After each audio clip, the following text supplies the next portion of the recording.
দেখেন কি করছে আমার আব্বুরে। এই যদি হয় আমার আব্বুর অবস্থায়, আমি কি রাজনীতি করব? জামায়াতের সাবেক আমির ও শরণখোলা উপজেলা, তার ছেলে আমার আব্বুর দেখেন কি করছে তারা।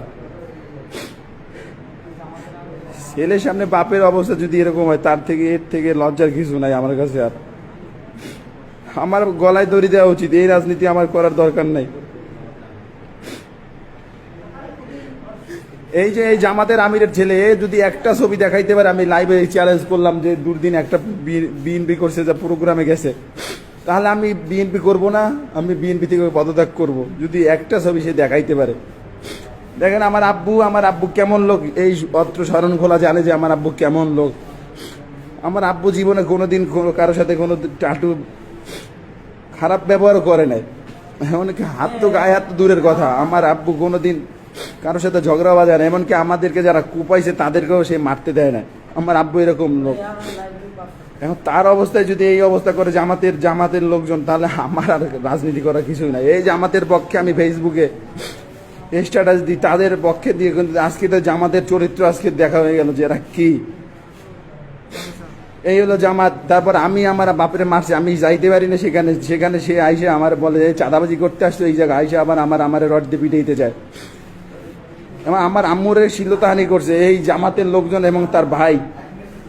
আমার ভাইরে মারতে চাইছে, ভাইরে মারতে পারে না। দেখছেন যে কিভাবে আমি ভিডিও একটা পোস্ট করছি, টাইনে নিয়ে গেছে। আমার আম্মুর গায়ে হাত দিছে, তারপর আমার আব্বুর গায়ে হাত দিছে। তাহলে আমার কি করা উচিত? এখন আপনারাই বলেন, এই জামাতের বিরুদ্ধে আমি কি করতে পারি?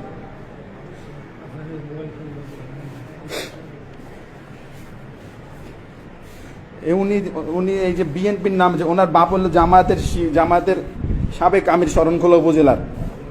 ওনারে দেখতে মনে হয় যেন কি হুজুর, উনি কোনো কিছুই বুঝে না। আমার কি বলবো, আমার বাপের এই অবস্থা করছে।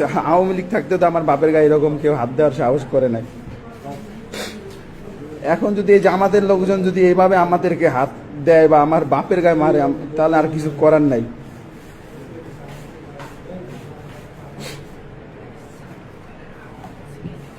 এবং আমার বন্ধু কলেজ ছাত্র দলের আহ্বায়ক ভাইজিৎ, সে জিজ্ঞেস করতে গেছে যে কি হয়েছে, তাকে পর্যন্ত রড নিয়ে নামছে। সেই এই যে ওয়ার্ড বিএনপির যে সভাপতি, নামদারি সভাপতি, তার বাপ জামাতের আমির।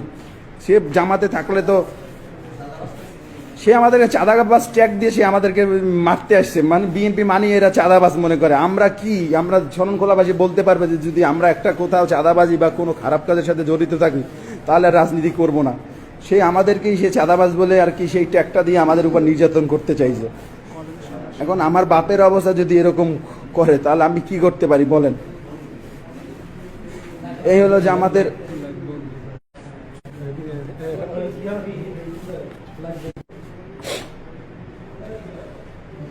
আপনারা জানেন দুর্দিনে আমি এমন কোনো প্রোগ্রাম নাই যে মিস করেছি। আমি 28শে অক্টোবর পরবর্তীতে নাশকতা মামলা খাইছি। আমি পরবর্তীতে আমার একটা বাইর ছাত্রদল করে তারে বাঁচাইতে যে সেই ঘটনার পরবর্তীতে আমার কোপাইছে। তারপরে আবার এই আওয়ামী লীগের সহযোগিতায় আমার এর নামে মামলা দিছে। ভাই আমি সেই ঘটনার সাথে কোনো জড়িত ছিলাম না। আমারে কোপাই আমার নামে মামলা দিছে। আমি এই দলের জন্য এমন কোনো ত্যাগ নাই যে করি নাই।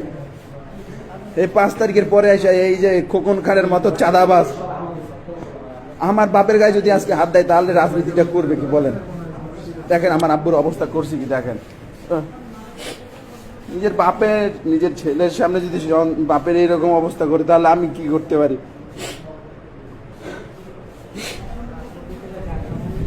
আপনাদের কাছে বিচার দিয়ে গেলাম। আমরা ভদ্র ফ্যামিলির, আমরা প্রতিশোধ নিতে পারবো না, কিন্তু আপনাদের কাছে বিচার দিয়ে গেলাম। আমি যতদিন এই জামাতের বিরুদ্ধে আমি পক্ষে যাই বিভিন্ন পোস্ট দিছি, এর জন্য আমি ক্ষমা প্রার্থী। এদের চরিত্র তো আজকে দেখলেন।